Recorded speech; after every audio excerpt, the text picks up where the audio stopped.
খোয়াইয়ের পরিত্যক্ত বিমানবন্দর চারদিকের পাকা দেওয়াল নির্মাণের সংস্থা কয়েকটি বড় গর্ত করে রেখে দেয় রাস্তার পাশে। এলাকাবাসী দুর্ভোগের শিকার হচ্ছে বলে অভিযোগ উঠছে। কয়েক দশক ধরে পরিত্যক্ত অবস্থায় পড়ে রয়েছে খোয়াইয়ের বিমানবন্দর। সম্প্রতি ভারতবর্ষের এয়ারপোর্ট অথরিটি খোয়াই বিমানবন্দরে চারদিকের পাকা বাউন্ডারি দেওয়াল নির্মাণের সিদ্ধান্ত নেয়। সে অনুযায়ী দরপত্র আহ্বান করা হয়। কাজের বরাত পায় এসএসজি কনস্ট্রাকশন নামে আসামের একটি নির্মাণকারী সংস্থা। কিন্তু শুরুতে সীমানার দেওয়াল নির্মাণে নিম্নমানের কাজের অভিযোগ উঠতে শুরু করেছে। জাতীয় স্তরের কোনো একটি নির্মাণ কাজের ক্ষেত্রে যে ধরনের নীতি নির্দেশিকা মেনে নির্মাণ কাজ করার কথা তা এক্ষেত্রে মানা হচ্ছে না বলে অভিযোগ উঠছে সংশ্লিষ্ট নির্মাণকারী সংস্থার বিরুদ্ধে।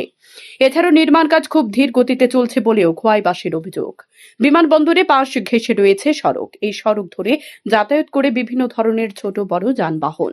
কিন্তু বাউন্ডারি নির্মাণ কাজ চলার কারণে সড়কের পাশে এখানে সেখানে ছোট বড় গর্ত খুঁড়ে রাখা হয়েছে বেশ কিছুদিন ধরে। নিচ থেকে ফাউন্ডেশন তৈরি করে নির্মাণ কাজ চলছে, ফলে সড়কের অনেক জায়গায় ফাটল ধরেছে। কাজের কোনো ধারাবাহিকতা নেই, কাজ ফেলে রাখা হচ্ছে। দীর্ঘসূত্রিতার অভিযোগ উঠছে কাজের ক্ষেত্রে। এসব ছোট বড় গর্ত খুঁড়ে রাখার কারণে সড়ক নিয়ে যান চলাচল এবং মানুষের হাঁটা চলার ক্ষেত্রেও সমস্যার সৃষ্টি হচ্ছে। যে কোনো সময় দুর্ঘটনার সম্ভাবনা তৈরি হয়েছে। এয়ারপোর্ট আছে, এয়ারপোর্টের কাজ ধরছে 3 বছরের উপর হয়েছে। তো তারা জেসিবি দিয়া কিছু দূর দূর জায়গা কাজ করে, কিছু কিছু ওয়াল তুলে, কিছু তুলে না। তো এর ফলে কী হয়েছে, রাস্তার সঙ্গে অনেক সমস্যা। ছোটো ছোটো বাচ্চারা রাস্তা চাইলে এই গর্তের মধ্যে ফেটে জায়গা, মানুষের গরু ছাগল আছে, ইডিও পরে বড় গাড়ি আইলে রাস্তা ফাইটে গেছে। আপনি দেখছেন এই জায়গাটা। তো খোয়াই প্রশাসন ডিএম সাহেব আমরা আগে ম্যাডাম ছিল, আমরা তারা অনেকবার জানাইছি।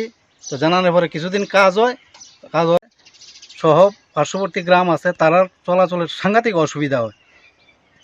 কিছুদিন পরে বৃষ্টি আইতেছে, আমরা এই রাস্তাটা নতুন করে করা হয়েছে, রাস্তা ফাইটে গেছে গা, গাড়ি ছোটো গাড়ি চলার ফলে বড় গাড়ি তো ঢুকতেই পারে না। আর যদি কোনো কারণে একটা অগ্নিসংযোগ হয়, ফায়ার সার্ভিস যে ঢুকবো এই ক্ষমতা নাই, শুধু এই রাস্তার গর্তর ফলে। এমনকি জীবন হানির আশঙ্কাও দেখা দিয়েছে। কিন্তু এরপরেও সড়কের নির্মাণকারী সংস্থার পক্ষ থেকে কোনো ধরনের সতর্কতার সাইনবোর্ড লাগানো হয়নি।